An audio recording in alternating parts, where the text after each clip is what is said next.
منزل القرآن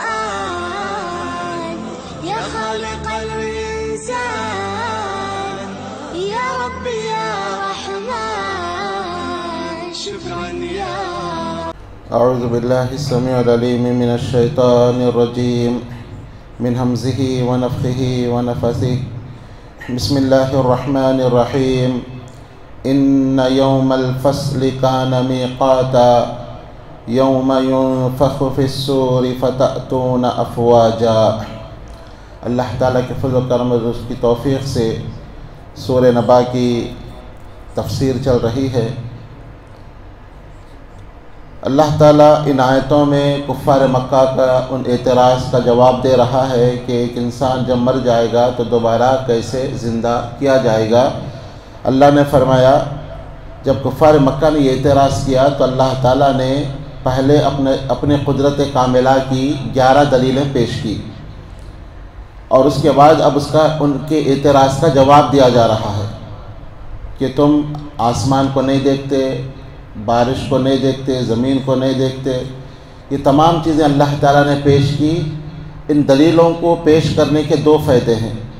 ایک یہ کہ جو کافر ہیں وہ ان دلیلوں کو دیکھ کر ایمان لائیں کہ اللہ تعالیٰ جب اتنی قدرتوں والا ہے، اس نے آسمان کو ہمارے لیے چھت بنایا، زمین کو فرش بنایا، سورج کو ہمارے لیے بنایا، رات کو بنایا، نیند کو آرام کا ذریعہ بنایا۔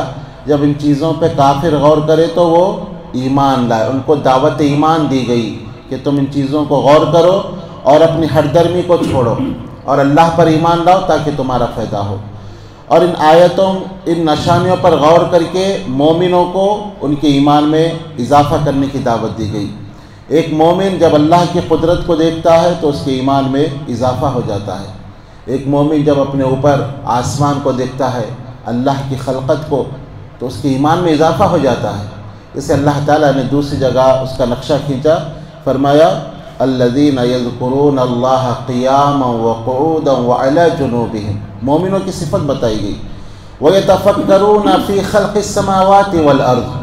مومن ہر وقت اللہ کو یاد کرتے رہتے ہیں اور زمین و آسمان کی پیدائش پہ غور و فکر کرتے ہیں۔ ویتفکرون فی خلق السماوات والارض ربنا ما خلقت ھذا باطلا۔ پھر ان کی زبانوں سے بے ساختہ نکل جاتا ہے کہ اے ہمارے ربا، تو نے ان چیزوں کو بیکار پیدا نہیں کیا، سبحانک، تیری ذات پاک ہے، وقنا عذاب النار، تو عذاب نار سے ہماری حفاظت فرما۔ تو مومن اللہ کی نشانیوں کو، قدرت کی نشانیوں کو دیکھ کر ان کے ایمان میں اضافہ ہو جاتا ہے۔ بارش برستا دیکھ کر ایک مومن کو یقین ہو جاتا ہے کہ یہ اللہ کی طرف سے ہے اور اس کے ایمان میں اضافہ ہوتا ہے۔ جیسے وہ مشہور حدیث ہے، حدیبیہ کے موقع پر رات میں بارش ہوئی، اللہ کے نبی صلی اللہ علیہ وسلم نے فجر کی نماز ادا کی، تو فجر کے بعد آپ صلی اللہ علیہ وسلم نے فرمایا کہ میرے رب نے مجھ سے کہا کہ صبح ہوتے ہوتے کچھ مومن ہو گئے اور کچھ کافر ہو گئے۔ یہ رات کی بارش نے صبح کچھ لوگوں کو مومن بنا دیا اور کچھ کو کافر۔ صحابہ نے کہا اللہ کے نبی صلی اللہ علیہ وسلم یہ کیسے ہو گیا؟ فرمایا جس نے کہا مطرنا بفضل اللہ و برحمتی، یہ بارش ہم پر اللہ کے فضل سے اور اس کی رحمت سے ہوئی، وہ مومن ہو گئے، ان کے ایمان میں اضافہ ہوا۔ اور جنہوں نے یہ کہا کہ یہ بارش فلاں ستارے کی گردش سے ہوئی ہے، وہ انہوں نے اللہ کا انکار کیا اور اس ستارے پر ایمان لائے۔ دیکھیے زبان سے نکلنے والے چند الفاظ، لیکن کچھ لوگوں کا ایمان بڑھ گیا اور کچھ لوگ اللہ کے نبی نے کہا کافر ہو گئے اپنی زبان کا غلط استعمال کرنے کی وجہ سے۔ تو ایک مومن ہر چیز کو دیکھتا ہے، اللہ کی قدرت کی نشانی کو، وہ اس کو اللہ کی طرف منسوب کرتا ہے، اس پر غور کرتا ہے اور اس کے ایمان میں اضافہ ہو جاتا ہے۔ تو کفار مکہ نے جو بڑا اعتراض کیا تھا کہ اللہ تعالیٰ کیسے زندہ کرے گا، اللہ تعالیٰ نے ان کا جواب دینے سے پہلے اپنے قدرت کاملہ کی 11 دلیلیں دی کہ جن کو تم دن رات دیکھتے ہو ہماری قدرت کو، جب ہم یہ سب چیز کرنے پر قادر ہیں تو انسانوں تم کو دوبارہ وجود دلانے پر، دوبارہ تم کو اٹھانے پر، یہ تو کام ہمارے لیے آسان ہے۔ اور پھر اللہ نے سمجھانے کے لیے کہا کہ کوئی بھی چیز تمہارے لیے پہلی بار بنانا مشکل ہوتی ہے اور اس کو دوسری بار بنانا وہ آسان ہوتا ہے۔ یہ انسانوں کے لیے، اللہ کے لیے کوئی مشکل نہیں، پہلی بار بھی اللہ کے لیے آسان، دوسری بار بھی اللہ کے لیے آسان، لیکن سمجھانے کے لیے کہا گیا ہے کہ جب تمہارا وجود نہیں تھا، تمہاری شکل نہیں تھی، تمہارا ماڈل نہیں تھا، تمہارا کوئی نمونہ نہیں تھا، اللہ تعالیٰ نے تم کو پیدا کیا، تو اب مرنے کے بعد دوبارہ پیدا کرنا اللہ کے لیے کون سا مشکل کام ہے؟ تو اللہ تعالیٰ نے ان آیتوں میں یہاں فرمایا ان یوم الفصل کان میقاتا، بے شک یوم الفصل یہ قیامت کے دن کا نام ہے۔ یوم الفصل کے دو معنی ہیں، ایک تو یہ کہ فیصلے کا دن، یوم الفصل سے مراد فیصلے کا دن، قیامت کے دن فیصلہ ہوگا، انصاف ہوگا، ہر ایک کے بارے میں فیصلہ کیا جائے گا، اس لیے کہا گیا کہ وہ یوم الفصل۔ اور دوسرا فصل کا معنی الگ الگ کرنا، یعنی قیامت کا دن ایسا دن ہوگا جس میں مومنوں کو کافروں سے الگ کر دیا جائے گا، مومنوں کی ایک جماعت، کافروں کی ایک جماعت ہوگی، کافر مومنوں کے ساتھ آنے کی کوشش کریں گے، منافق مومنوں کے ساتھ آنے کی کوشش کریں گے، ان کو روک دیا جائے گا۔ جیسے ایک جگہ فرمایا کل قیامت کے دن منافقوں کو کچھ نور دیا جائے گا، مومنوں کے پاس نور ہوگا لیکن منافقوں کا نور بجھ جائے گا۔ مومن جا رہے ہوں گے، منافق پکار کے کہیں گے کہ ہم تو تمہارے ساتھ تھے، ہم تو تمہاری طرح عبادت کرتے تھے، ذرا رکو اور ہم کو اپنے نور میں لے کے چلو۔ مومن کہیں گے کہ نہیں، تم اپنے نور کو پیچھے تلاش کرو، آج تمہارا کوئی ساتھ نہیں ہے۔ اور سورہ یاسین میں فرمایا وَامْتَازُوا الْيَوْمَ أَيُّهَا الْمُجْرِمُونَ، اے مجرموں تم آج الگ ہو جاؤ۔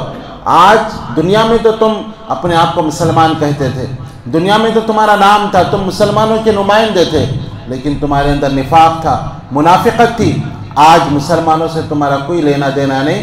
وَامْتَازُوا الْيَوْمَ، آج کا دن امتیاز کرنے کا دن ہے، آج تم الگ الگ ہو جاؤ۔ تو یہاں پہ یہی فرمایا ان یوم الفصل، بے شک یہ یوم الفصل، یہ فیصلے کا دن، یہ جدا جدا کرنے والا دن، کان میقاتا، اس کا ایک دن مقرر ہے۔ اللہ ہی کو پتہ ہے کہ وہ کون سا دن ہے، لیکن وہ دن آنے والا ہے، اللہ نے وہ دن مقرر کر دیا ہے۔ اور اس دن کیا ہوگا؟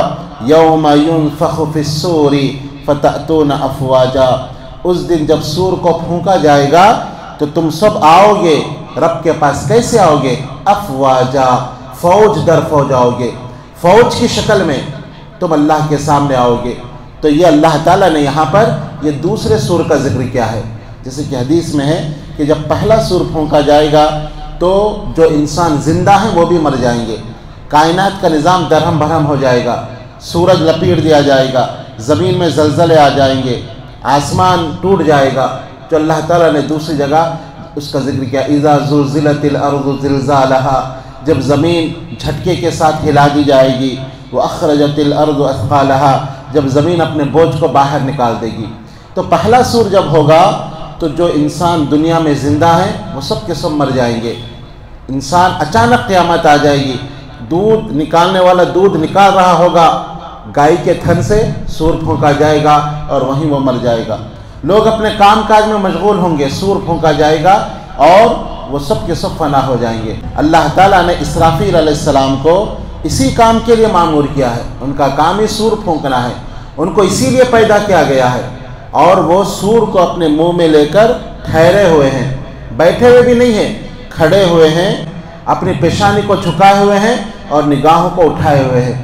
جیسے اللہ کا حکم ہوگا وہ فوراً سور میں پھونک ماریں گے، یعنی اتنا ایکٹیو وہ ٹھہرے ہوئے، بیٹھے ہوئے بھی نہیں ہیں۔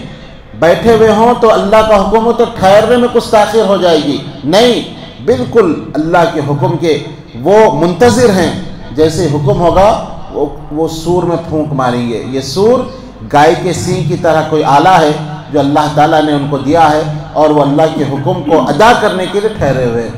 جب حکم ہوگا وہ سور پھونکیں گے تو دنیا کا نظام درہم بھرم ہو جائے گا، جو زندہ ہے وہ ختم ہو جائیں گے، اور جب دوسرا سور پھونکا جائے گا تو جو مرے ہوئے لوگ ہیں وہ زندہ ہو کر میدان محشر کی طرف آئیں گے۔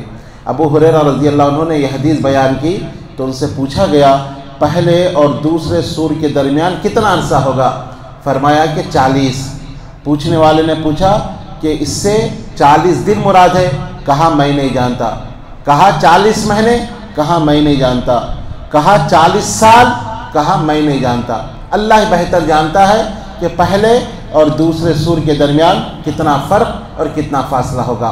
پہلا سور پھونکا جائے گا، سب کے سب مر جائیں گے، یہاں تک کہ ملک الموت جو لوگوں کی روح نکالنے پر مامور ہیں وہ بھی موت اپنی روح اللہ کے حوالے کر دیں گے، وہ بھی مر جائیں گے۔ سور پھونکنے والا فرشتہ وہ بھی مر جائے گا، سب کے سب فنا ہو جائیں گے۔ کل من علیہا فان ویبقى وجہ ربک ذو الجلال والاکرام، ہر چیز فنا ہو جائے گی لیکن تیرے رب کا اکرام والا چہرہ باقی رہے گا، سناٹا ہی سناٹا رہے گا۔ اللہ اس وقت پکارے گا این الجبارون این المتکبرون، آج جبار دنیا کے بدماش جابر متکبر بادشاہ آج کہاں ہیں؟ آج اپنے آپ کو غرور میں مبتلا کرنے والے لوگ کہاں ہیں؟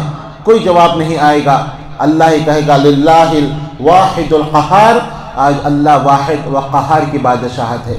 اللہ بہتر جانتا ہے کب تک یہ حالت رہے گی، سناٹا ہی سناٹا رہے گا، اور جب اللہ تعالیٰ انسانوں کو زندہ کرنا چاہے گا تو پھر اسرافیل علیہ السلام کو دوبارہ زندہ کرے گا، اور اسرافیل علیہ السلام سور پھونکیں گے تو پھر لوگ زندہ ہو جائیں گے، اور پھر اللہ تعالیٰ آسمان سے ایک اسپیشل بارش نازل کرے گا، اور وہ بارش کا قطرہ جیسے ہی انسان کی ریڑھ کی ہڈی پر پڑے گا وہ انسان دوبارہ اسی طرح زندہ ہو جائے گا۔